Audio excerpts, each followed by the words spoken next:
Assalamualaikum warahmatullahi wabarakatuh. Bismillahirrahmanirrahim. Alhamdulillahi rabbil alamin. Nahmaduhu wa nasta'inuhu wa nastaghfiruh wa natubu ilaih. Wa sallallahu ala habibina Mustafa Muhammadin wa ala alihi wa sahbihi wa man wala. Alhamdulillah, syukur pada Allah SWT pada malam ini dapat kita sama-sama lagi dalam bicara wakaf ilmi 2 kali seminggu. Alhamdulillah, kita syukur kepada Allah Ta'ala di atas peluang, ruang dan kesihatan para panel yang akan sambung kita pada malam ini. Dan insya-Allah malam ini kita akan bicarakan satu tajuk yang agak penting, iaitu iman dan akhlak tidak diwarisi. Satu topik yang sangat menarik, asas trust dalam kehidupan seseorang manusia itu. Dan insya-Allah malam ini kita tampilkan 2 orang panel yang tidak asing lagi. Itu pertama Dr. Ridwan Jusuf daripada IPG Kampus Kota Baru. Yang kedua Dr. Wan Azimi, seorang lawyer dalam bidang di Mahkamah Syariah. InsyaAllah 2 orang tokoh ini akan membicarakan topik yang sangat menarik yang akan menjadi trust kehidupan kita ini. Iman dan akhlak tidak dapat diwarisi. Untuk memulakan pembicaraan kita, kita malam ini, insyaAllah kita akan dengar permulaan ini. Kita minta Dr. Ridwan untuk sedikit mengupas sebagai trust asas. Kalau kita bercakap tentang iman ini, memang satu topik yang sangat-sangat dibicarakan di mana-mana saja, di surau-surau, masjid sebagainya, hatta di kampung-kampung pun sesasa disebut tentang iman ini penting. Jadi di sana ada satu kata-kata asar daripada Hasan Al-Basri pernah menyebut begini: laisal imanu bitamanni wala bitahalli walakin huwa ma waqqara fil qalbi wa saddaqahu al-amal. Iman itu bukanlah angan-angan, bukan juga hiasan, tetapi ia adalah sesuatu yang tersemat kuat dalam hati dan dibuktikan dengan amal. Sebagai asas perbincangan kita malam ini, kita minta Dr. Ridwan untuk mengupas sedikit asar ini. Dengan segala hormat dipersilakan Dr. Ridwan. A'udzubillahi minasyaitonirrajim. Bismillahirrahmanirrahim. Alhamdulillahirabbil alamin. Wassalatu wassalamu ala asyrafil mursalin wa ala washabihi ajma'in. Alhamdulillah, jazakumullah khairul jazak ucapkan kepada tuan moderator Dr. Muhammad Syarani Muhammad Naim. Sepatutnya dia yang jadi panel. Okey. Rakan panel yang kedua Dr. Wan Azimi, Wan Adnan, dan tidak dilupakan juga hos kita yang berada di belakang tabir, Ustaz Abdul Sattar, yang bahagian teknikal lah, yang kita berada dalam Facebook live, live Facebook, Facebook Me Kongsi Santai. Alhamdulillah. Kita sama-sama mengucapkan kesyukuran kita kehadrat Allah Subhanahu Wa Taala kerana pada malam ini kita dapat lagi meneruskan program Jom Singgah Wakaf Ilmi. Jadi walaupun kita bersantai, tapi banyak manfaat dia, banyak intipati mutiara-mutiara kata, mutiara-mutiara ilmu yang cukup bermanfaat. Dan sekarang malam ini kita berada di siri yang ke-6 lah, lebih kurang moderator kan. Siri ke-6. Ya. Okey. Diberi tajuk pada malam ini adalah iman dan akhlak tidak diwarisi. Alhamdulillah. Jadi saya insya-Allah bersama dengan ahli panel yang kedua, Dr. Wan Azimi, insya-Allah akan mengupaskanlah lebih kurang secara santai dan insya-Allah akan memberi faedah lah kepada kita semua insya-Allah. Jadi apabila menyebut iman tadi, saya teringat jugalah zaman 90-an dulu, ramai yang kita selalu mendengar nasyid-nasyid berkenaan dengan iman kan. Contohnya, iman adalah mutiara di dalam hati manusia yang meyakini Allah Maha Esa, Maha Kuasa. Jadi masuk, moderator boleh masuk? Ya, tu ke Lepas ni moderator kita yang yang kedua pula. berbakat sebenarnya ni. Contohnya lah, sikit-sikit lah. Teruskan. Sebab kita bagi mukadimah seindusi saja. Dalam petikan, dalam dia punya lirik-lirik itu cukup memberi makna lah kepada kita semua bahawa iman tu adalah mutiara katanya di dalam hati manusia, berada di dalam hati manusia. Hati itu yang meyakini Allah Maha Esa dan Maha Kuasa. Kita ambil rangkap pertama. Itu pun memberi kepada kita satu panduan bahawa di mana letaknya iman, di dalam hati, yang memberi keyakinan kepada kita bahawa Allah itu Maha Esa. Jadi kalau kita tengok kepada maksud iman, jadi hari ini kita boleh tengoklah apa yang kita boleh faham bahawa maksud iman itu tak boleh lagi lah tasdiq biqalbi, maknanya kita membenarkan dalam hati kita dulu. Kita membuat pengakuan di lidah, di lidah, dan membenarkan dalam hati dan beramal dengan anggota. Itu secara ringkas kita nak mengenal maksud iman secara lebih berrekas lah. Jadi berbalik kepada apa yang telah disebut oleh Tuan Moderator berkenaan dengan satu athar yang dikeluarkan oleh kata-kata ulama yang tersohor jugalah, Hasan Basri, yang berbunyi laisal imana bitamanni wala bitahalli walakin huwa ma waqara fil qalbi wa saddaqahul amal. Yang lebih kurang maksud dia, iman tidak hanya dengan angan-angan dan hiasan saja, maknanya bitamani, maknanya cita-cita dia angan-angan saja, wala bitahalli, dan bukan dengan hiasan semata-mata. Malah iman itu apa yang diyakini dengan hati dan dapat direalisasikan, dapat diamalkan dengan tindak tanduk dia, dengan tindakan dia itu dengan seluruh anggota tubuh badan dia. Iman inilah merupakan keyakinan yang berakar umbi di dalam hati dia. Sebab kalau kita tengok pada zaman Rasulullah SAW dulu, kalau orang Badui dulu kalau ditanya, adakah kamu beriman? Ya. Dia terus menjawab beriman. Di mulut saja. Sedangkan di hati berbeza pandangan. Jadi di sinilah Hasan Basri menunjukkan bahawa kita iman ini makna perlu merangkumi ketiga-tiga aspek. Mesti ada kesepaduan lah di antara pengakuan di lidah, membenarkan dengan hati, dan juga melaksanakan dengan amal dengan anggota, seluruh anggota tubuh badan kita. Saya boleh buat satu analogi lah sebagai mukadimah ini.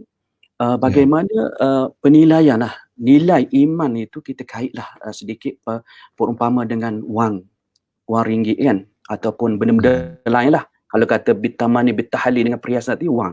Contoh wang, kita bagilah RM10 ke RM20 kepada budak-budak kanak-kanak lah.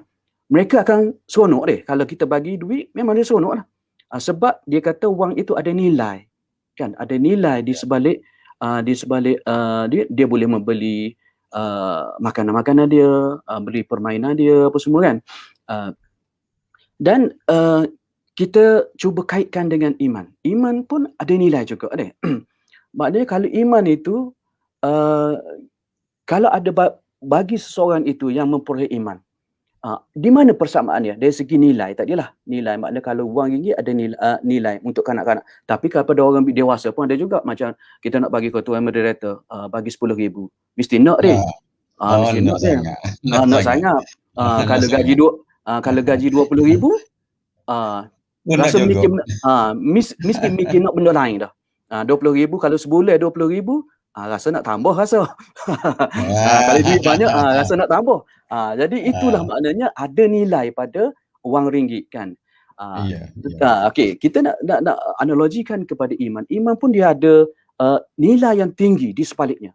Nilai yang tidak dapat kita nak ukur berbanding dengan wang ringgit. Sama-sama berharga, wang ada banyak kita boleh beli dunia.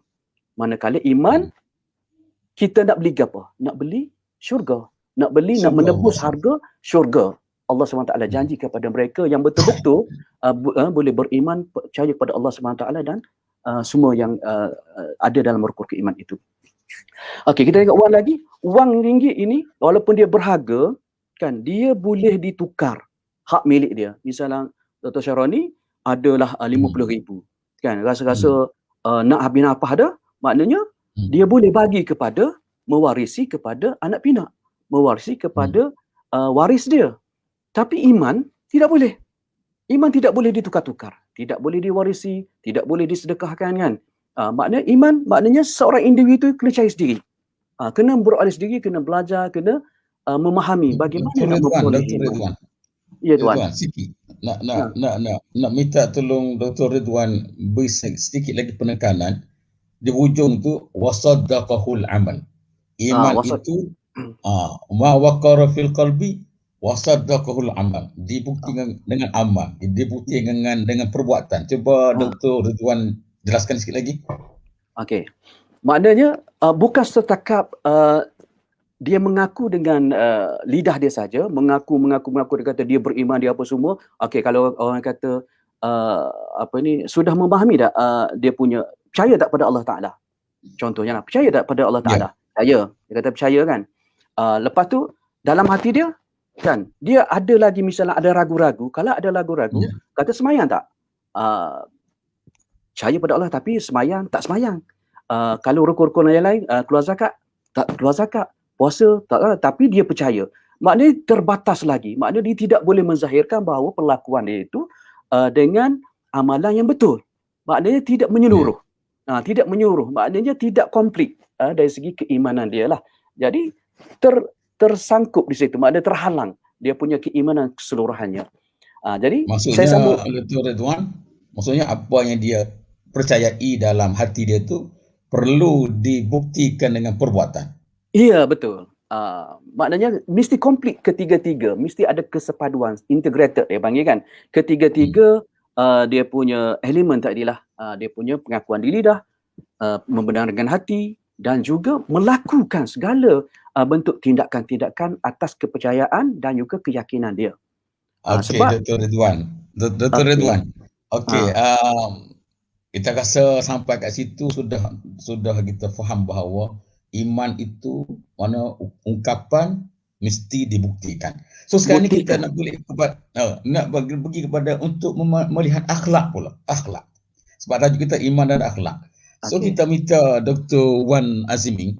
Dr. Wan Azimi, dalam akhlak, isu akhlak ini memang Rasulullah SAW adalah contoh segala-galanya. Dalam Quran surah Al-Qalam, Allah sebut satu ayat yang sangat hebat. Wa innaka la'ala khuluqin azim. Sesungguhnya engkau wahai Muhammad memiliki akhlak yang maha agung. Jadi dalam konteks perbincangan kita malam ini, iman dan akhlak macam mana yang boleh kita memahami dalam konteks ini? Dr. Wan Azmin, tafadhal mashkura. Sorga. Mute. Tak dengar sorga. Ada mute kah?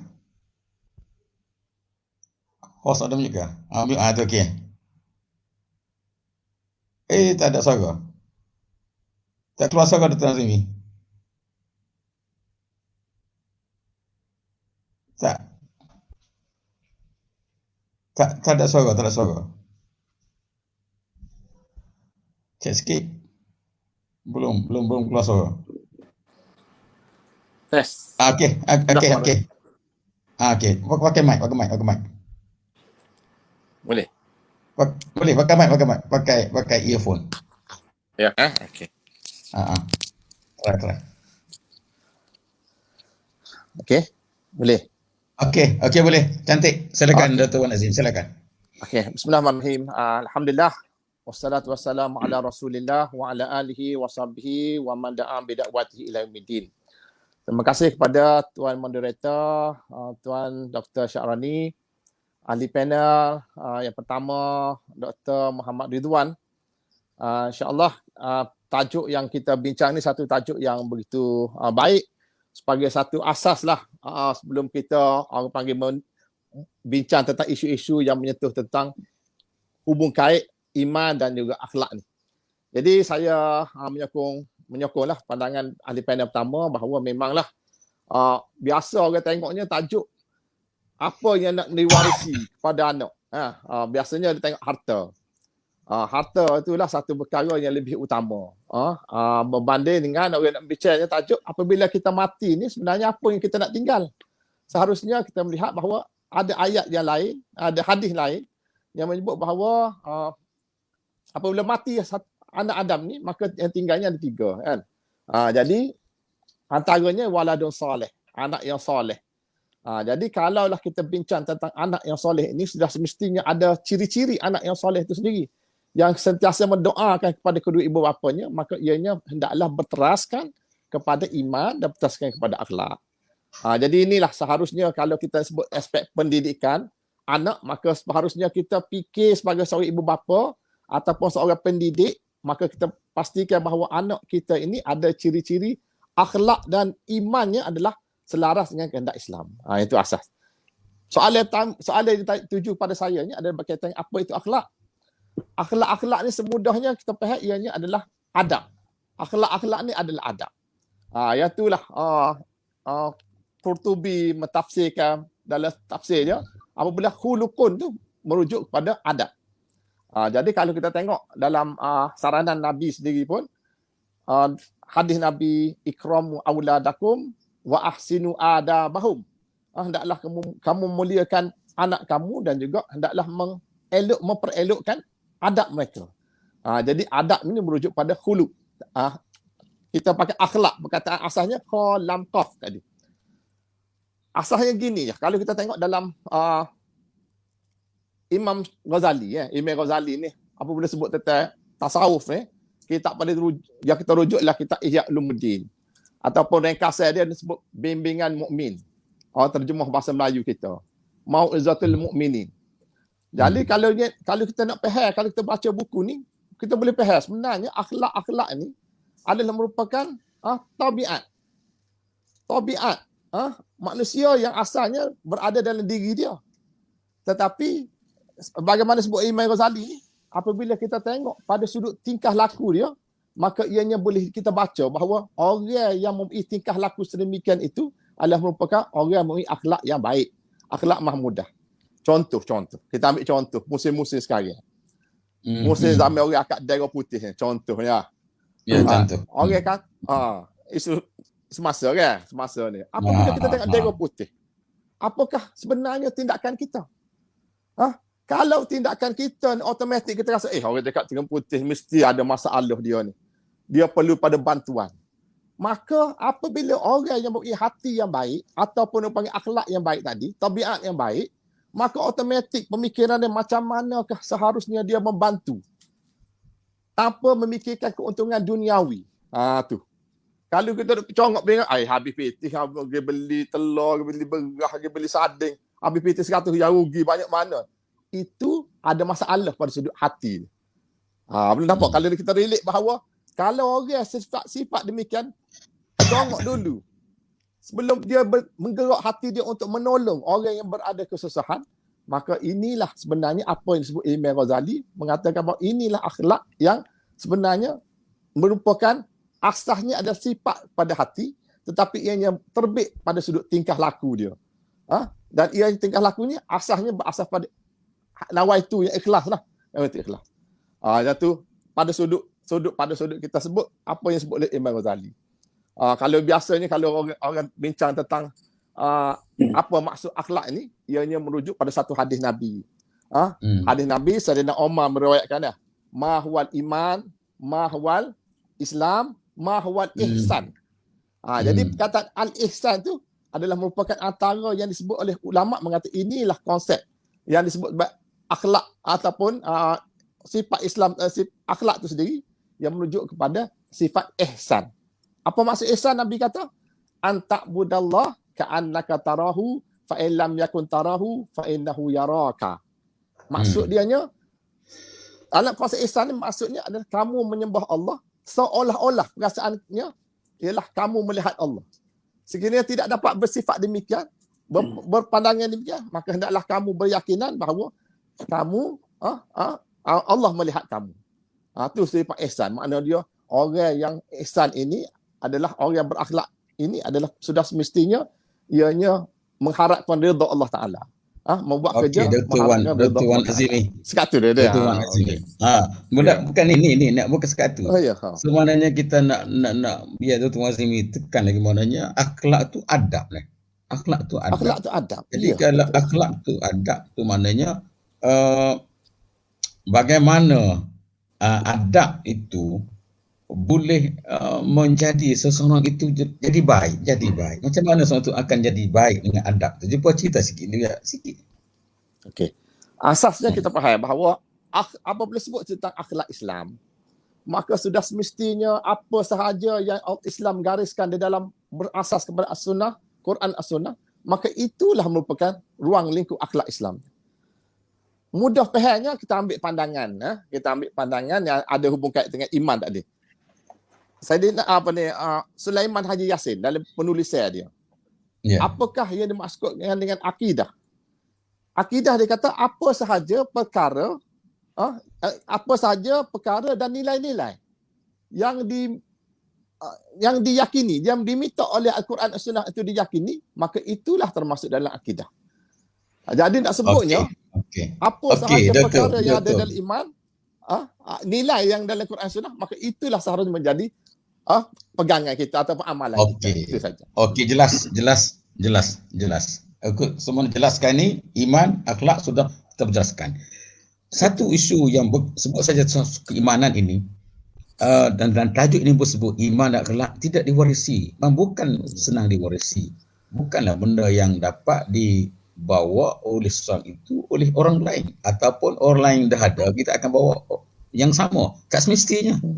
So kisah ini satu kisah besar dalam Al-Quran, surah At-Tahrim, tentang dua orang isteri Nabi besar. Dua orang isteri Nabi, iaitu isteri Nabi Nuh, isteri Nabi Lut, diceritakan dalam Quran.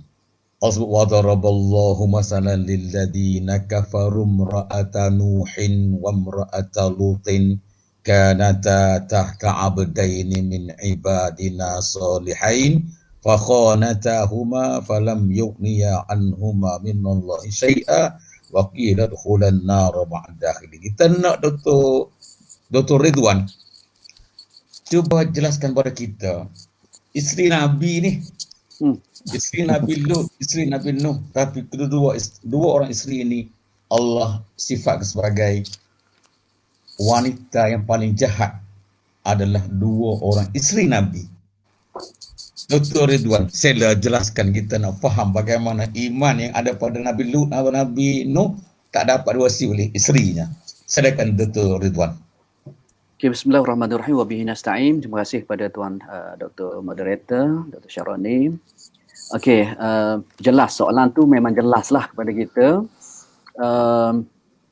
Kisah isteri Nabi, Nabi Nuh dan juga Nabi Lut alaihissalam telah dirakamkan, diabadikan dalam Al-Quran Al-Karim surah At-Tahrim tadi yang disebut daraballahu mathalan lilladzina kafaru. Jadi Allah telah membuat perumpamaan bagi orang kafir. So, maknanya situ dia ada dah. Maknanya Allah telah buat state dah pernyataan daraballahu mathalan lilladzina kafaru. Maknanya siapa orang kafir itu? Masuk dah imratan Nuh, maknanya isteri Nabi Nuh, wa ra'ata Lut, isteri Nabi Lut. Kanata tahta'a abdain. Sedangkan kedua-dua isteri itu di bawah naungan ataupun berada di bawah pemeliharaan lah Nabi, dua orang Nabi. Abdain ini maknanya yang soleh, min ibadina salihin. Maknanya ditujukan kepada Nabi Lut dan juga Nabi Nuh alaihissalam. Tapi faqanatahuma, mereka kedua-dua ni, isteri ini berkhianat. Jadi khianat tadi maknanya lawan kepada iman tadilah, tidak amanah. Ada dah sini apa? Faqanatahuma, maknanya mereka kedua-dua ini khianat. Kerana falam yughniya anhuma minallahi syai'a. Mana apa dia? berkhianat kepada kedua suami, tetapi kedua suami itu tidak dapat membantu mereka. Mereka sedikit pun daripada untuk menghalang daripada menerima azab daripada Allah SWT. Jadi Allah kata wakila dakhulanna rama'ad-dakhili. Mereka kedua-dua ini masuk ke dalam neraka. Jadi di sini jelas kepada kita Al-Quran ini Allah SWT buat perbandingan tak kira siapa lah. Makna jelas, makna ini satu orang kata satu pengajaran yang cukup besar kepada umat Nabi Muhammad SAW. Kita berada di dalam masyarakat ini supaya kita ini lebih dekat, lebih memahami apa motif di sebalik ayat surah At-Tahrim ini yang telah disebut di sini, bahawa tak kira siapa, tak kira dia ni anak Nabi ke, isteri Nabi ke, selagi dia sudah meninggalkan keimanan kepada Allah SWT, mereka wajib menerima azab daripada Allah Taala. Nabi sendiri pun tidak dapat, Nabi Allah SWT sendiri pun tidak dapat menghalang daripada mereka sekiranya mereka sudah kufur kepada Allah SWT. Ini dijelaskan dengan jelas kepada kita. Dan sepatutnya sebagai seorang isteri lah kita kata, apa sepatutnya mereka melakukan dalam usaha memberi dakwah, menyampaikan dakwah, menyebarkan dakwah. Lebih-lebih lagi utusan-utusan Allah, Nabi Nuh dan juga Nabi Lut alaihissalam ini, sepatutnya mereka menjaga nama baik suami mereka, bukannya memburuk-buruk. Bahkan mereka ni, kalau Nabi Nuh alaihissalam ni, mereka kata isteri Nabi Nuh tu kata gila. Bukan setakat dia menyekap, dia memperandakan propaganda sini kan. Tapi dia kata gila pula kepada Nabi Nuh alaihissalam. Sampai gitu. Jadi, tapi di sana adalah sifat sabar, sifat Nabi Nuh alaihissalam tidak kalau perangai lagu ni aku cakap tidak sampai situ. Tetapi masih lagi berada di dalam suasana bahagia. Tetapi Nabi Nuh alaihissalam, isteri Nabi Nuh ni tetap dengan melakukan sesuatu yang boleh memburuk-burukkan suami dia. Begitu juga isteri Nabi Lut alaihissalam. Kalau saya nak cerita panjang, cerita-cerita dia, kalau Nabi Nuh, isteri Nabi Nuh tu dengan bersama anak dia kan. Anak dia tu walaupun 950 tahun Nabi Nuh alaihissalam menyampaikan dakwah kan. Lama tu boleh hidup 950 tahun bersama dalam keluarga, tapi tetap tidak boleh menerima Islam, tetap tidak boleh menerima agama Islam bersama dengan umat Nabi Nuh. Mereka lebih rela bersama orang Ridwan. Dr. Ridwan. Ya. Okey, jelas. Cuma kita nak minta Dr. Ridwan perjelaskan lagi isu suami dan isteri. Ya. Ni suami isteri ni adalah satu gandingan yang paling rapat. Isteri yang paling rapat dia adalah suami. Suami rapat adalah isteri.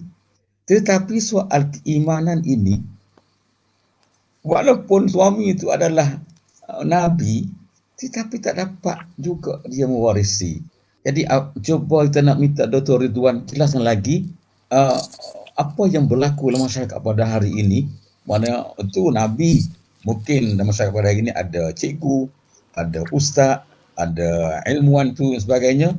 Sesungguhnya orang kata, oh ni anak ustaz tak apalah, ni anak ustazah tak apalah, anak cikgu tak apalah. Okay? So apa ni komen Dr. Ridwan? Silakan. Okay, terima kasih. Kita boleh lanjutkan lagi. Sebenarnya dia boleh berkaitan, kita boleh kaitkan dengan hidayah daripada Allah SWT. Maknanya kalau Allah nak campakkan hidayah kepada seorang itu, Allah akan bagi. Kalau Allah tak nak campak, mana tak dapat. Dia bergantungan kepada hidayah. Kalau kita tengok dalam satu mafhum ayatnya, kita jelas kata al-khabithatu lil-khabisin, wal-khabisun lil-khabisat, wat-tayyibatu lit-tayyibin, wat-tayyibun lit-tayyibat. Contohnya kan daripada surah An-Nur kan, ayat 26. Maknanya Allah jelaskan wanita-wanita yang keji adalah untuk lelaki-lelaki keji, dan lelaki-lelaki keji adalah untuk wanita-wanita yang keji. Dan yang wanita yang baik, yang suci untuk lelaki baik, begitu juga dengan lelaki yang baik untuk wanita yang baik. Ini sudah jelas dari segi penyusunan. Allah SWT telah menyusunkan. Tetapi di sana mungkin ada dalam masyarakat kita hari ini yang mana mereka ini terbawa-bawa, terpengaruh dengan keduniaan, katanya kan, dengan keduniaan. Kalau saya balik kepada tadi, Hasan Basri menyatakan bahawa dunia ni hanya sementara. Kita hanya sementara sebagai ambirus sabir, sebagai kita menyeberang jalan saja, bukan sebagai satu matlamat utama untuk kita berada di sini kan. Ada setengah yang mengejar keduniaan, dan Hasan Basri pun juga menyatakan bahawa sekiranya di dunia ini sebagai seekor ular. Ular, kena ada ular. Ular ini ular sawa ke, ular tedung ke, dia ni kalau sifat dia lembut tak? Lembut kan? Lembut ular ni. Kalau kita nak pergi apa lembut kan. Dunia ni diibaratkan sebagai ular, boleh sentuh, tetapi ular itu boleh mematikan seorang. Ni nak cerita maknanya dia ibaratkan dunia dengan ular. Kalaulah kita terpesona, kita terpengaruh dengan urusan-urusan dunia semata-mata, maka kita boleh tersesat ataupun terjerumus, hilang begitu saja dengan keduniaan. Jadi inilah maknanya sekiranya isteri-isteri pun yang lebih mementingkan keduniaan, lebih mementingkan pengaruh daripada dakwah ataupun mengikut tunjuk ajar surahan perintah daripada Allah SWT, ini yang akan berlaku dalam masyarakat kita pun. Okey, Dr. Ridwan. Okey, terima kasih. Setakat tu dulu. Kita nak minta host cuba tunjukkan satu soalan daripada penonton kita yang dia menyebut nak minta Dr. Wan Azimi jawab soalan ini. Iaitu kita pernah bertemu dalam kehidupan hari ini bahawa sikap seorang non-Muslim lebih baik, basic moralitinya daripada seorang yang ada iman. Tercatik Isa tak beragama. Kenapa jadi begini? Orang non-Muslim tu dari segi moralitinya lebih baik daripada orang yang ada iman. Minta komen pada Dr. Wan Azimi. Silakan. Okey, terima kasih kepada moderator, Puan Bahrudin penonton lah. Okey, Cik Ustaz Bahrudin ya. Okey, persoalan yang depan kita ni adalah persoalan berkaitan dengan isunya akhlak, hubungkan akhlak dan juga iman. Soalan akhlak ni satu benda yang ianya berteras kepada Al-Quran dan Sunnah. Mana-mana sahaja nilai yang disebut dalam Al-Quran dan Sunnah itu, maka itu adalah merupakan satu perkara yang menjadi kewajipan kepada seorang Muslim. Seorang bergelar Muslim untuk mengikuti apa terkandung dalam Al-Quran dan Sunnah. Bercakap benar, amanah, jujur, nunai janji, maka itu adalah apa sahaja sarana-sarana dalam Quran, dalam Sunnah. Maka seharusnya ianya dihias, kita sebagai seorang Muslim menghiasi diri kita dengan amalan-amalan ataupun akhlak-akhlak tersebut. Akhlak disebut sebagai akhlak mahmudah, yang berteraskan Al-Quran dan Sunnah. Persoalan sekarang ni, sekiranya amalan ini ataupun perkara tersebut diamalkan oleh orang bukan Islam, amalan tersebut diamalkan oleh orang bukan Islam, maka ianya mestilah memberi kesan, implikasinya kepada masyarakat keseluruhannya. Walaupun orang yang melaksanakan bercakap benar itu ataupun orang yang suka menolong orang itu dilakukan oleh orang India, orang Cina yang tidak Islam, non-Muslim kan. Non-Muslim. Maka itu dikira sebagai kesannya merata kepada orang lain. Sebab itulah perkara ini kita akhlak ini ataupun nilai-nilai yang terkandung dalam Islam ini ianya menjadi satu yang galakkan untuk dilaksanakan oleh semua orang. Kerana ianya sudah universal dah. Jelas. Ya, universal. Dr. Wan Azimi. Perkara yang baik jelas. universal. Okey, jelas. Cuma kita nak perluahkan lagi. Itu ada satu hadis Nabi SAW sebut. Satu hadis ini rawahu Tirmizi. Nabi sebut akmalul mu'minina imanan ahsanuhum khuluqa wa khiyarukum linisaihim. Orang mukmin paling baik iman mereka ialah yang paling baik akhlak mereka. Dan yang terbaik kalau kamu adalah yang paling baik dengan kaum keluarganya, isterinya. Jadi bagaimana Dr. Wan Azimi kita boleh kaitkan antara akmalul mu'minina imanan ahsanuhum khuluqa. Mukmin yang terbaik akhlak, mukmin yang terbaik iman, yang paling baik akhlaknya. Silakan Dr. Wan Azimi cuba kupaskan hadis ini. Okey.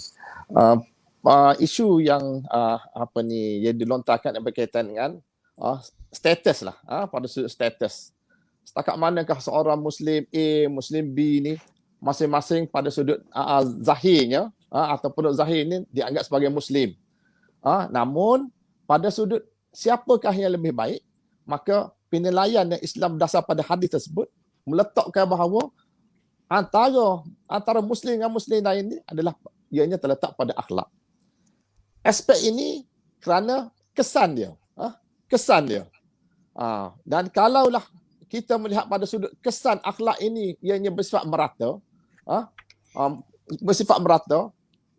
orang sebelah rumah pun terkesan dengan orang yang berakhlak baik, maka sudah semestinya saranan untuk menjadikan bahawa kita menghiasi diri kita dengan akhlak mahmudah ini adalah satu saranan yang kuat dalam Islam itu sendiri.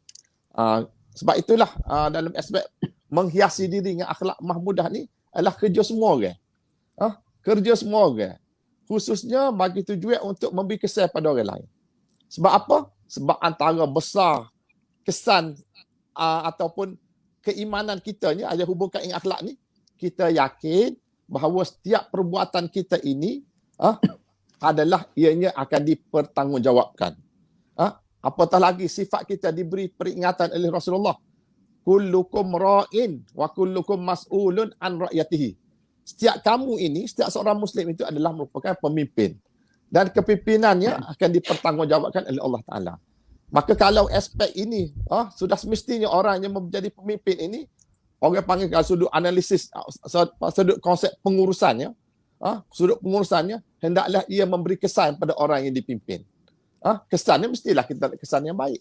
Maka sebab itulah, kalaulah Rasulullah sendiri menjadi contoh teladan dalam pembentukan rumah tangga. Rumah tangga Rasulullah adalah rumah tangga yang terbaik, menjadi contoh teladan uswatun hasanah untuk semua. Sudah semestinya dalam aspek pengurusan rumah tangga ataupun dalam aspek yang lebih luas lagi pada sudut kepimpinan dalam masyarakat. Dan inilah sebenarnya antara pendidikan yang kadang-kadang dikesamping. Tak nampak. Pendidikan sekarang ni hanya bicara tentang akademik. Tetapi sebenarnya kalau kita bincang dalam tajuk penulisan, sebenarnya tujuan kita nak didik, khususnya didik ke anak kita, adalah supaya mereka tu mempunyai dhu aqidatin sahihatin, yang mempunyai akidah yang mantap, ibadah yang sahih, akhlak yang khuluqun mahmudah. Akhirnya mengeluarkan syakhsiah menjadi syakhsiah Muslim yang terbaik. Mati dah kan. Jadi kalau inilah orang panggil saranan daripada pendidikan ni, semua orang berperanan dalam rumah tangga masing-masing, maka lahirlah kesan daripada pembentukan rumah tangga ini, kesannya kepada masyarakat secara umum. Okey, Dr. Wan Azimi. Jadi itulah antara hasrat daripada konsep yang kita sebut tadi. Implikasinya adalah kepada hasil pada akhlak ni pelakon kepada umum, merata. Okey, Dr. Wan Azimi. Dalam hadis tadi itu, akmalul mu'minina imanan ahsanuhum khuluqa. Mukmin yang paling baik, iman sempurna imannya adalah yang paling baik akhlaknya. Seolah-olah hadis ini memberi satu isyarat bahawa siapa-siapa yang memiliki akhlak yang baik, akhlak yang mulia, berarti ia imannya adalah yang paling baik. Iman yang menyuburkan akhlaknya. So saya nak kembangkan lagi. Pada hari ini, Dr. Wan Azimi, kita boleh dengar, kita boleh lihat macam-macam isu masyarakat yang berkait dengan soal akhlak ini. Pembunuhan, bunuh diri, langgar lari, curi dan sebagainya, perzinaan. Semua itu adalah akhlak-akhlak mazmumah, akhlak buruk. Apakah itu memberi petunjuk bahawa iman masyarakat kita sudah jadi lemah atau makin lemah dan makin hancur? Minta komen Dr. Wan Azimi. Silakan. Okay. Memang apabila kita sebut tentang isu semasa, kita rasa bimbang dan rusing lah. Perkara yang berlaku dalam aspek sosial sekarang ni adalah satu benda yang peratusan orang bunuh diri yang meningkat, seolah-olah ada masalah, khususnya dalam pembentukan jiwanya ada something wrong. seolah-olah jiwa ini ianya orang panggil putus harap. Putus harap. Sedangkan Islam tu sendiri, antara tujuan akhlak tu ialah supaya ianya boleh membangunkan diri dia, membangunkan jiwa dia. Dan kita membuang antara selain pada kita menghiasi diri kepada akhlak-akhlak yang mahmudah. Dalam masa sama, kita dituntut untuk membuang segala bentuk-bentuk sifat-sifat hati yang mazmumah. Akhlak yang mazmumah dibuat. Sebenarnya kita baca doa lah. Setiap hari kita baca doa. Allahumma inna na'udzubika minal hammi wal hazan. Ya Allah Tuhanku, jauhkanlah aku daripada penyakit hammi, keluh kesah. Hazan, duka cita. Wa na'udzubika minal ajzi, perasaan lemah. Lemah diri. Kasal, malas. Wa na'udzubika minal jubni, gangguan orang jahat. Jubni, takut. Takut. Wal bukhli, bakhil. Wa na'udzubika min ghalabatid dan wa qahr rijal. Bebanan hutang dan juga ancaman orang yang jahat. Kalau tengok doktor kan, moderator, kalau kita baca yang tu pun kita boleh faham dah. Doa yang kita baca ni kalau diterap dalam masyarakat, supaya inilah antara punca-punca yang sepatutnya dibuat dalam jiwa orang Islam. Kalau ini semua ambil berat belaka, sudah semestinya orang mencari apakah kekuatan-kekuatan yang seharusnya dicari bagi menghilangkan penyakit-penyakit hati ni. Lemah diri, stres.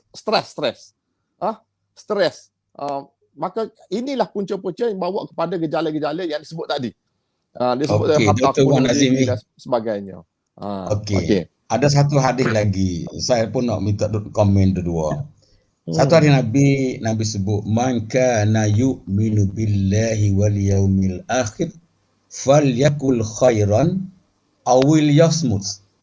Siapa-siapa beriman pada Allah Taala dan hari akhirat adalah bercakap benar, cakap baik atau senyap saja.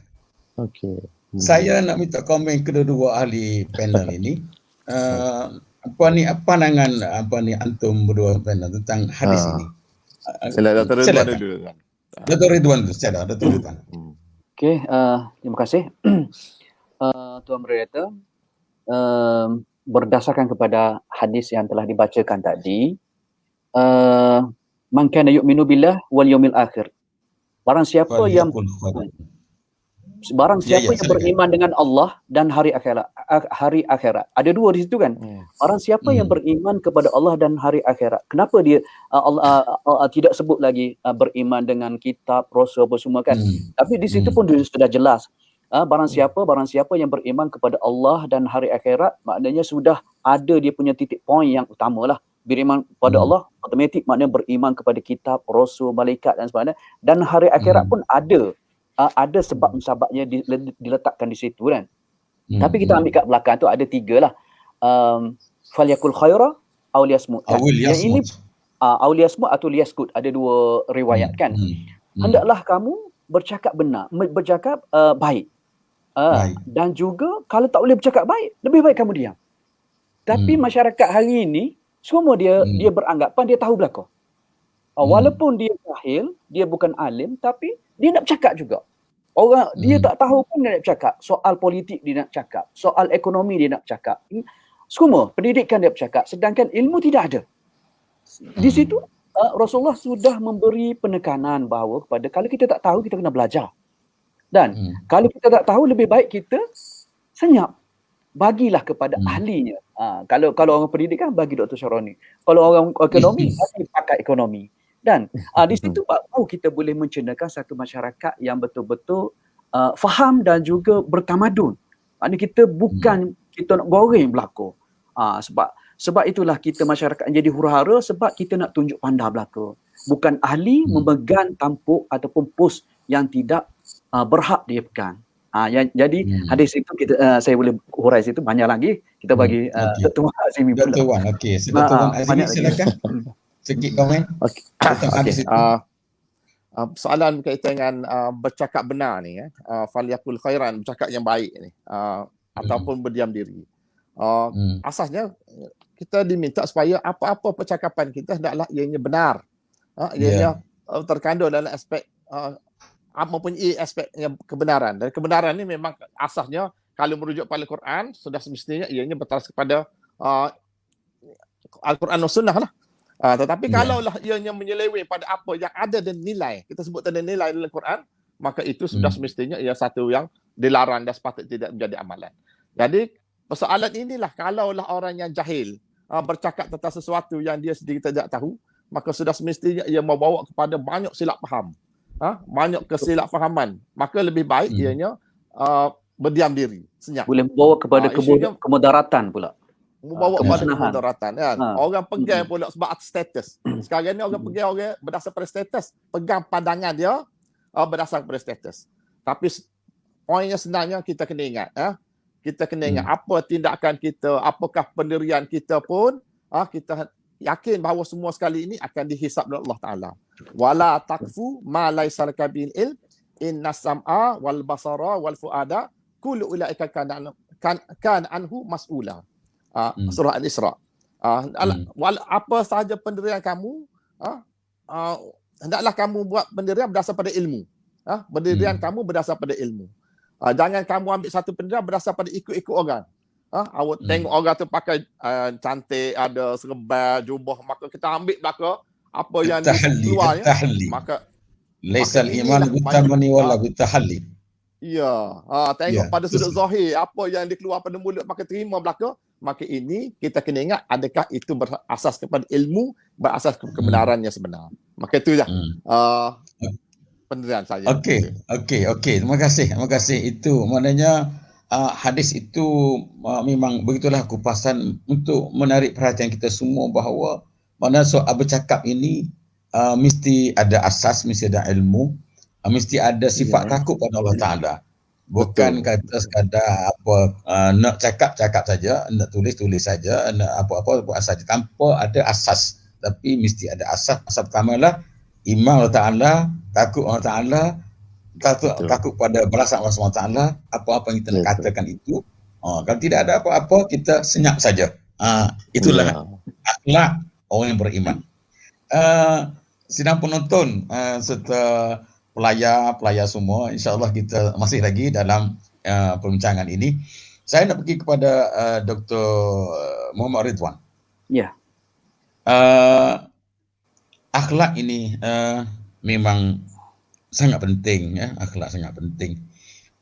Ada satu syair daripada Ahmad Syauqi, seorang penyair yang terkenal dalam sejarah bahasa Arab, Syauqi.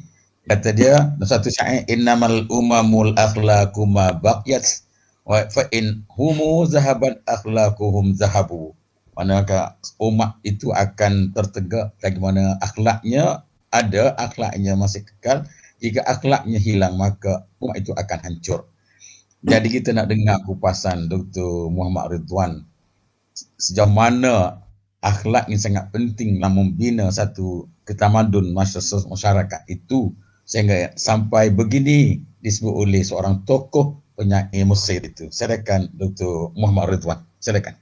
Okay, terima kasih kepada Dr. Syarani, moderator. Alhamdulillah, kupasan kita pada malam ini bukannya orang kata duduk atas wakah ni. Benarnya lebih akademik juga ni. Kalau atas wakah dia kecek-kecek gitu je. Jadi daripada hadis dia, dari sebagai sirahnya, masuk kepada sastrawan, merupakan penyair yang masyhur ni. Hebat jugalah kita punya kupasan pada malam ini. Okey. Wakah standard lah, wakah standard. Bukan wakah biasa-biasa. Bukan kaleng-kaleng katanya kan. Jadi sampai kepada kupasan seorang penyair Ahmad Syauqi ni, soholah kalau siapa-siapa yang belajar bahasa, ambil kuliah adab, sastra bahasa, mereka akan menemuilah dia syair hadis kan, yang akan belajar di universiti mana-mana. Dan seorang tokoh lah, sastrawan, syair Ahmad Syauqi ini daripada Mesir lah. Hidup dia pun 1868 sehingga 1932, lama dah. Lama dah hidup dia. Tetapi dia punya mutiara-mutiara kata ini boleh dibawa sampai ke hari ini. Dia cukup bermakna. Yang Dr. Syarani sebut tadi, maknanya tentang bangsa, nation state, kita negara bangsa, mana ada kaitan dengan akhlak. Jadi kita boleh kaitkanlah juga kita sebagai negara Malaysia kan. Maknanya sejauh mana kita punya bangsa rakyat kita, masyarakat kita boleh dikaitkan dengan akhlak. Di tahap mana? Siapa yang nak buat penilaian? Di sini kita boleh tengok kan, sesuatu bangsa itu kita nak padankan dengan akhlak. Kalau akhlak dia tinggi, makna tamadun dari segi bangsa dia tu tinggi. Kan? Kalaulah akhlak dia tak ada, maka hancurlah sebenarnya bangsa dia sebenarnya. Maka tidak ada lah. Jadi saya tengok tadi ada beberapa komen dalam Facebook ini pun ada menyatakan bahawa aku menemui Islam di negara barat. Ada seorang saya terbaca tadi, aku menemui Islam di negara barat. Kenapa aku tidak menemui Islam di negara Islam? Ataupun negara contohnya Malaysia ataupun Nusantara ini yang kita mengaku bahawa kita negara Islam. Di mana dia punya akhlak Islam? Yang ini yang perlu kita fikir bersama. Bagaimana kita nak bangunkan masyarakat yang berteraskan kepada akhlak. Kata kita sayang Nabi, kita nak ikut Nabi, tapi kita tidak membawa dia punya ajaran-ajaran yang dibawa oleh akhlak Nabi. Kan? Maknanya kita tinggal, kita Islam, tapi tak praktik Islam dia. Cuba saya bawa contoh. Kalau tadi negara barat pun melaksanakan akhlak yang baik, kita tengok di Jepun contohnya. Sistem pendidikan di Jepun, dia berteraskan nilai murni. Kalau saya ada baca beberapa artikel bahawa bagaimana pelaksanaan sistem pendidikan di Jepun, peringkat 6 tahun, darjah 1 sampai 6 itu, dia bukannya menumpu kepada peperiksaan. Tak ada test. Yang kita hari ini dia berbuk straight A. Yang ini yang punca masalah kepada masyarakat. Sedangkan dia tinggal akhlak. Patutnya dia belajar adab. Saya boleh memetik Ibnu Mubarak contohnya. Aku belajar adab 30 tahun. Baru aku belajar ilmu selama 20 tahun. Ini penekanan ke bahawa pentingnya belajar adab, belajar akhlak supaya dapat membentuk jati diri yang betul-betul. Dan orang Jepun dah ambil dia punya poin-poin ini. Dah ambil dia punya isi untuk membangunkan sebuah negara, sebuah bangsa supaya berjalan dengan baik. Okey, Jepun, budaya dia budaya taat, hormat, tepati masa, berdisiplin. Mana dia patuhi betul-betul. Kita tengok, adakah kita kata budaya Jepun itu melambangkan sikap sebenar Islam? Sebab ramai yang pergi ke negara barat atau negara timur itu, macam Islam lah yang ajar macam ni. Maknanya masyarakat atau bangsa dapat praktikkan inilah ajaran Islam yang sebenar. Tetapi tidak dilaksanakan di negara Islam. Ini yang menjadi kesedihan kita. Siapa yang bersalah dalam soal ini? Ini kena fikir-fikir, kena renung-renungkan. Okey, contoh saya bagilah sifat menepati masa. Jepun cukup menekankan tentang masa. Seminit pun tak boleh. Kalau kita kata 9.30 start. Jadi 9.25, 9.20 dah ada di Facebook live contohnya kan. Itu maknanya itu Islam sebenarnya. Orang kata kita ni kadang-kadang terpengaruh dengan tak apa janji Melayu kan. Janji Melayu, kita janji pukul 11, pukul 1 baru sampai. Inilah yang menyebabkan kita ni ketinggalan dari segi tamadun, dari segi apa-apa kan. Sedangkan negara Jepun, dia sudah membuat satu kenderaan contohnya kereta api. Laju yang dulu 580 km sejam kan, untuk pergerakan perhubungan satu daerah, satu negeri ke negeri kan, 4 meta je dia boleh bekerja, boleh sampai sana, boleh membangunkan negara dia kan. Lepas tu dari segi kejujuran. Dr. Ridwan, terus jawab soalan yang ada di papan tu terus. Adakah cara dan makanan yang berlega di masyarakat kita di Malaysia mempengaruhi akhlak masyarakat? Mudah marah, mulut lancang, mengumpat, sangka buruk dan lain-lain. Silakan. Silakan Terima kasih saudara Muhammad Fatih Sayuti. Adakah cara pemakanan yang berlega dalam masyarakat Islam kita di Malaysia mempengaruhi akhlak masyarakat? Mudah marah, mudah lancang, mengumpat, macam-macam. Kalau dari segi kata sebablah pemakanan apa semua tu, kadang-kadang adalah juga, tetapi peratus dia kecil lah. Tak kira kita makan budu bubuh lado tu pedah kan. Pedah tu banyak sikit jadi terasa pedah. Jadi backing. Sebenarnya macam dalam hati kita lah, kalau lah iman dan akhlak itu sudah tertanam dalam hati kita, perangai kita ni tidak boleh ubah.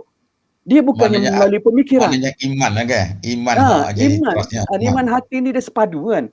Maknanya kalau kita maknanya dia sudah tersemak di dalam hati. Maknanya kalau perangai kita ni, kalaulah jenis suka lagu tu, suka backing, maknanya kenalah tambah tingkatkan iman. Kita tengoklah Okey. Khulafaur Rasyidin sendiri Betul, kan. Ridwan. Okey. Dalam ramai-ramai tu Sayyidina Betul, Umar Ridwan. yang backing sekali. Contohlah satu kan. Hmm. Sayyidina Umar kan sehingga kan Nabi pun dia boleh orang nak bunuh Nabi, dia sendiri nak kita ketok lalu. Itu backing dia tu kan. Backing dari segi keturunan, backing dari dia ada 4. Saya nak hurai banyak tu Cik Sayuti tadi. Ada 4 pengaruh tapi kita buat hari lain. Betul. Okey, hari lain insya-Allah. Cuma saya nak minta sikit kupasan pada Dr. Wan Azimi tentang tadi tentang Syekh Syauqi, Ahmad Syauqi tadi tentang akhlak untuk membina tamadun manusia. Manakah tadi Dr. Ridwan dah cerita, maknanya saya nak buat gini saja, nak kupasan sikit daripada Dr. Wan Azimi. Dan hadis tadi wasaddaqahul amal. Iman itu dibuktikan dengan amal. Amal itu pasti yang dilakukan. Pasti benda tu adab atau akhlak yang dilakukan. Jadi kita nak kupasan sikit daripada Dr. Wan Azimi, akhlak ini yang mencerminkan ketamudan salah satu bangsa itu. Silakan Dr. Azimi. Okeylah. Okey, amat setujulah. Memanglah akhlak ni ada memberi kesan kepada tamadun itu sendiri. Kalaulah negara yang sebut tadi, negara Jepun, mengamalkan satu sikap ataupun contoh teladan yang baik pada sudut menepati masa, cepat pengurusan dia cepat. Berlaku bencana, dalam masa sekejap saja bencana tu ada hilang kesan daripada taufan dan sebagainya cepat. Jadi ini ada hubung kait tentang macam mana mentality. Jadi nak sebutnya, kalaulah kita nak kata nak jadi tamadun yang tinggi sifat dia, maka ianya sebenarnya bermula dengan akal juga. Bermula dengan orang panggil set dalam kepala juga.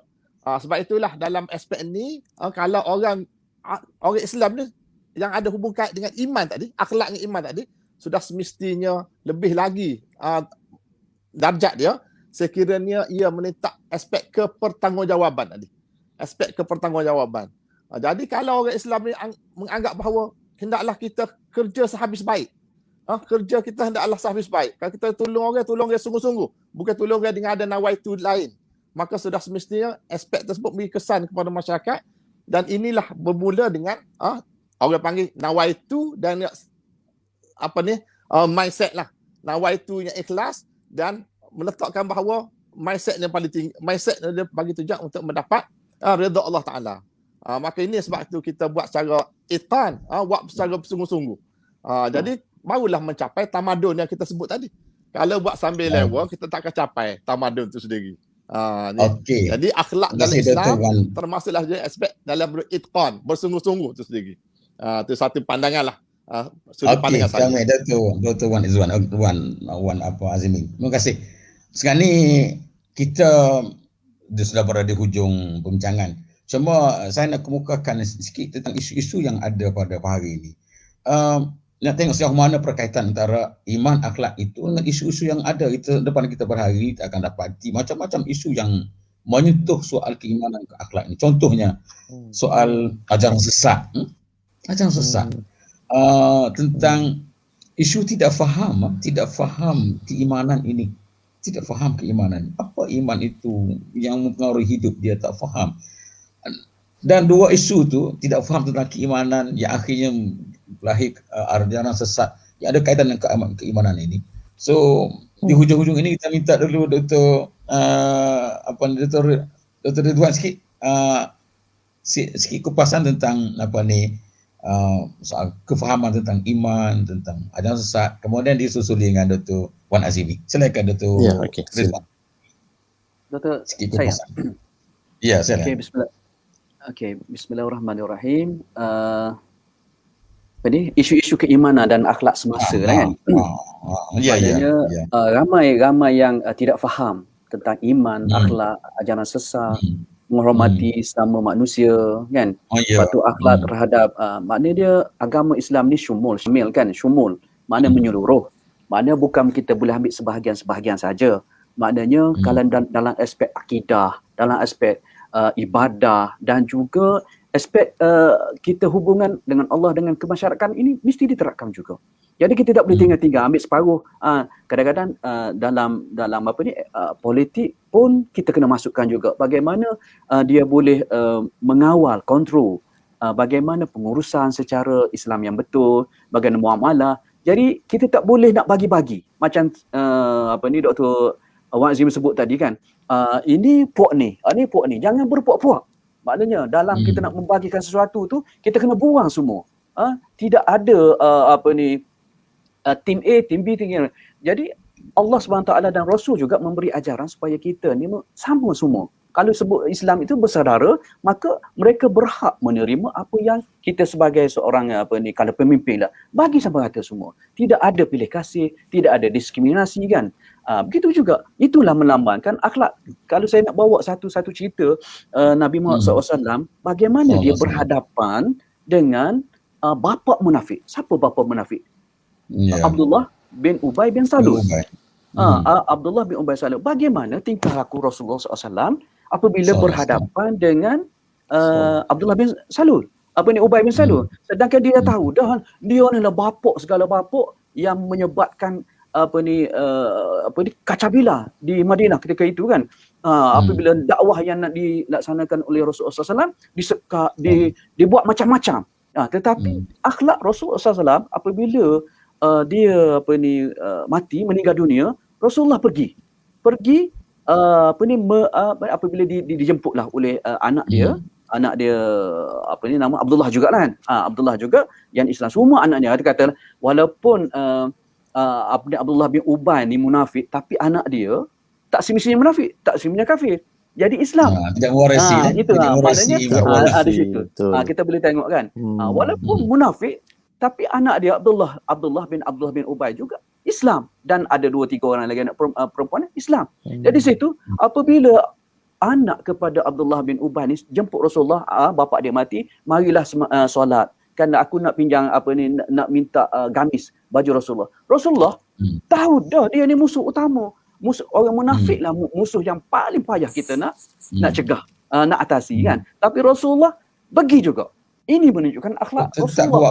Tetap buat baik. Jadi kalau masyarakat melihat cara ini, dia ni dah nampak musuh dia kan, musuh yang betul-betul nombor satu dah, yang susah nak selesaikan. Tapi Rasulullah dengan sifat peramah dia, sifat jujur, sifat kasih sayang yang ada pada Rasulullah. Kalau kita betul-betul contoh, kita boleh jadi pemimpin macam ini yang kita nak. Kan? Patut kita contoh kan? Patut kita contoh. Contohnya, walaupun dia bapa munafik pergi. Kan? Dan pada ketika Dr. Ridwan. Tak ada habis. Tak apa. Kita nak kepada Dr. Wan Azimin. Okey, tak apa. Dr. Azimin. Dr. Azimin, bagi komen sikit tentang isu yang sama. Okey, soalan isu apa yang berlaku ni, sekiranya kita nak tangani dengan cara Islam, maka ia bermula dengan satu bentuk kefahaman. Bermula dengan ilmu dulu. Jadi kalaulah apa contoh ajaran sesat ni, kalau ianya merupakan satu ajaran yang jelas bercanggah, tetapi akibat kepada tak fahamnya, aku panggil matlamat dan konsep, tak faham cara. Apa yang ditonjolkan, dia kata ada ajaran sesat kata antara dia kata kita untuk ayat semaya dah, cukup sandar di tiang saja mengingati Allah. Jadi sebenarnya itu semua adalah kerana kejahilan. Kerana asal berlakunya isu-isu yang bermasalah dalam masyarakat ini, asalnya berlaku kerana kejahilan. Jadi sebab itulah sudah sampai masa kita semuanya mula balik menjadikan Rasulullah sebagai contoh teladan. Laqad kana lakum fi Rasulillah uswatun hasanah. Dalam bukan sekadar matlamat membina keluarga, membina masyarakat, membina negara, tetapi dalam aspek proses. Proses membina itu pun hendaklah perlu kaedah cara Rasulullah. Dia tak datang dengan cara yang kasar, kasar menghukum, tetapi ianya datang dengan cara pendekatan yang sesuai dengan ukul. Umirtu an ukhatiban nas ala hasbi ukulihim. Rasulullah kata aku diperintahkan untuk berbicara dengan manusia ni selaras dengan tahap pemikiran mereka. Jadi sebab itulah kita rasa sudah sampai masa pada sudut kita sebagai pendidik, kita sebagai ibu bapa ataupun pihak yang pengurus mana-mana pun, ianya hendaklah cek balik, semak balik adakah pendekatan yang kita guna pakai itu adalah pendekatan yang selaras dengan kehendak Islam, yang mementingkan dengan aspek sebagaimana disebut akhlak dan juga ianya hendaklah aspek kepertanggungjawaban. Jadi itulah saya rasa perkara ni satu benda yang sepatutnya diletak prioriti dalam Dr. Wan Azimi. Sekarang tuan-tuan perempuan yang sedang menonton sesi perbincangan kita sehingga wakaf ilmi sudah berada di hujungnya. Untuk tutup ini saya masih lagi bagi peluang kepada dua-dua panel untuk tutup, biar kita pertegaskan bahawa iman dan akhlak tidak diwarisi. Bukan senang. Walaupun iwapak kita baik, belum pasti kita akan baik semua. Atau iwapak kita yang tidak baik, belum pasti anak juga akan tidak baik, belum pasti. Jadi kita nak dengar rumusan terakhir daripada Dr. Ridwan tentang kaji ini. Silakan Dr. Ridwan. Terima kasih kepada moderator dan sidang penonton FB Live pada malam ini. InsyaAllah, terima kasih. Semoga diberkati Allah SWT. Benarlah bahawa peranan ibu bapa dalam mendidik, membentuk anak-anak itu adalah merupakan satu peranan yang sangat signifikan, sangat penting. Maknanya ibu bapa. Maknanya dia kena selesai dulu tanggungjawab sebagai ibu bapa.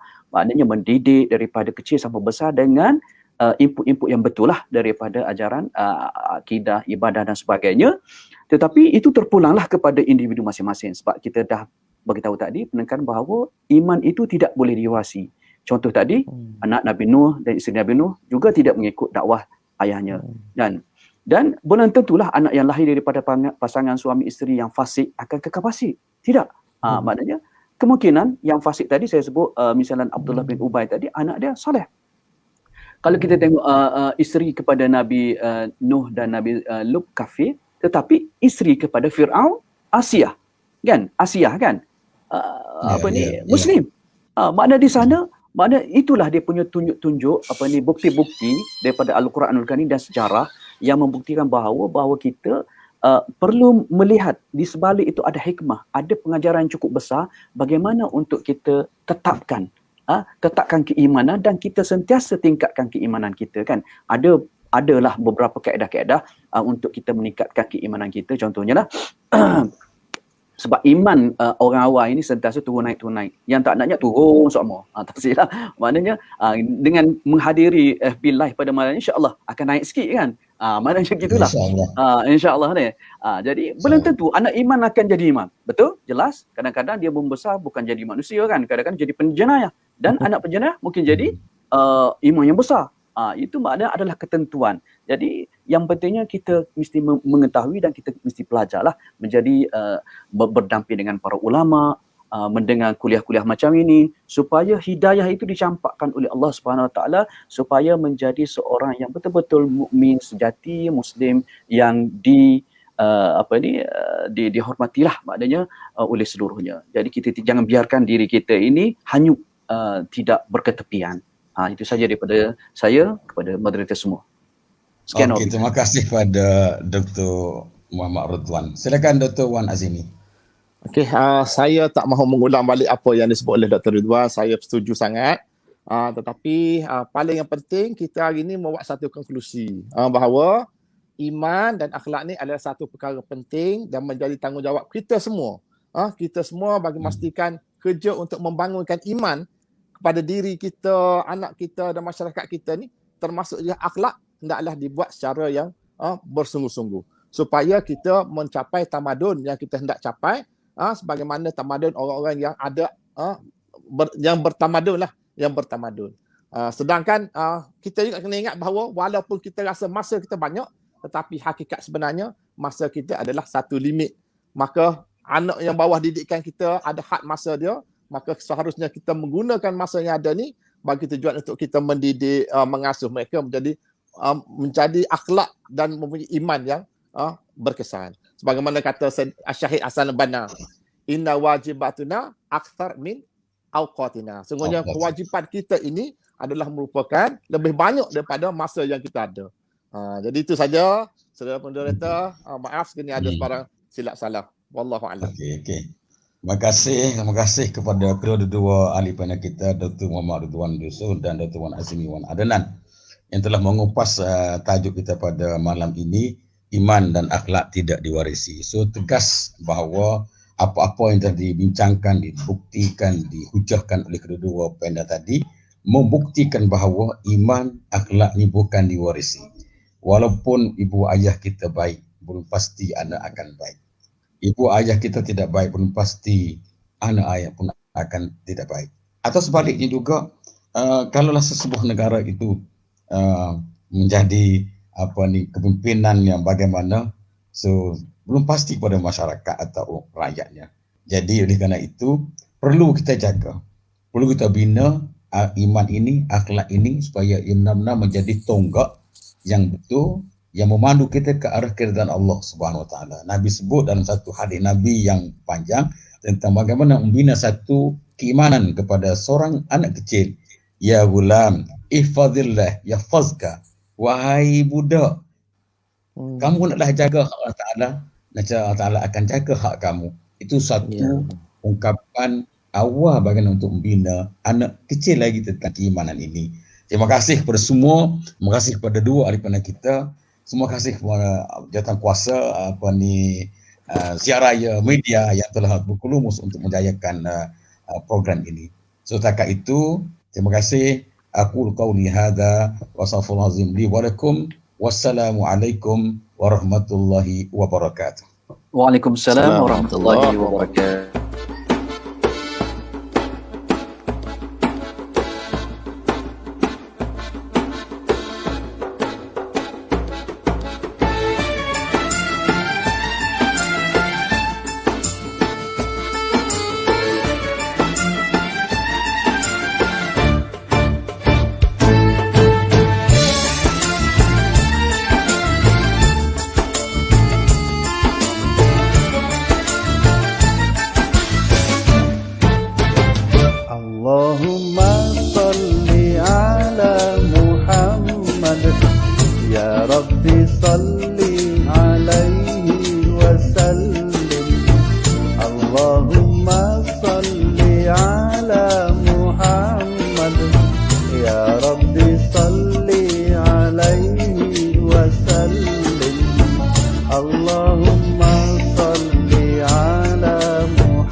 Allah